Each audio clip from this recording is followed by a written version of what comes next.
Actually, hindi ko pa rin alam po yung ending. Kaya next I know, ano ba talaga yung magiging ending kasi kami hindi rin pa namin alam. And medyo malulungkot syempre kasi parang naging favorite kong character si Shizor sa lahat ng nagawa. Super napamahal sa akin.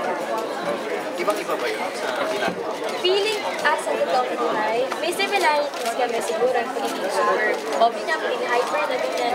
Pero madaling mahalin kasi character na siya siya. Yun din yung attachment sa akin.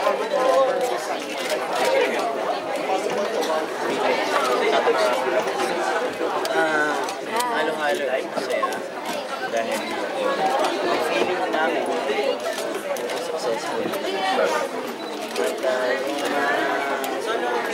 Malungkot naman sa time dahil matatapos na po yung show.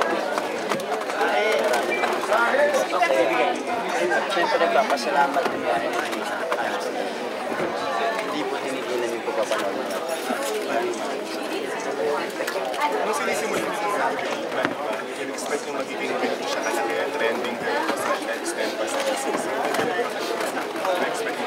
Kasi kami nag-share namin nag-guest. Para tinan mo na lang kung ano yung mangyayari. So feeling ko, kami, inano lang namin, inansitan talaga namin na dapat ibahin yung mga napanood nila sa movie tsaka sa set.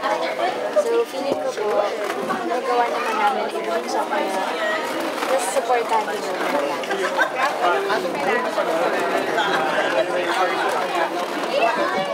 Meron po sa 29, gusto ko celebrate talaga yung debut ko. And then yung March something, meron pa yung sa mga fans naman sila yung nag-arrange yung debut. So parang dalawang debut yun. Pero yung first na talaga sa 29. Escort mo ba siya? Pupunta siya, parang gano'n. Pero walang formal na. Traditional escort? Parang may tradition. Parang kahit sila naman escort kasi teaser. So So now that you're 18 na, is there a chance na okay ka na, okay siya hindi ko nga naramdaman na 18 na ako eh. Parang, 18 na ako, ang bilis, diba? Yeah, I'm still pero ngayon eh, tingnan natin. Marami pang mangyayari. Marami po po like sa invitations. Kita namin gusto ko sa finalize. Tapos, nakatapos na ng Victoria. Tapos, yung food tasting na naman may video lahat. So, medyo nag-kumiyari. Parang good time sa tapos may time ako para makafocus ko sa special day. Parang, joke lang.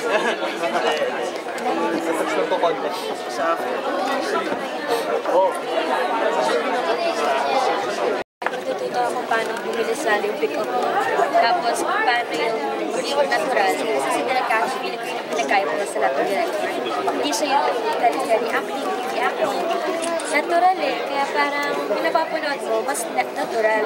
So feeling ko na-apply ko yun. And forever ko yun dadalhin.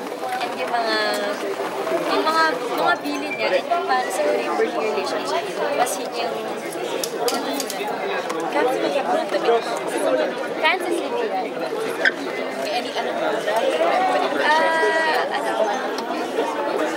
Basta, lang, 2 changes lang siya. And for the color, I think na-finalize ko. Kasi wala, nagka-cramp sa may mas vintage, 90s or 10s. More on 50s ata.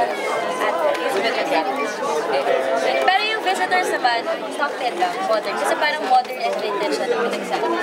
Para medyo classic pa rin. Pero may pagka-modern na vintage.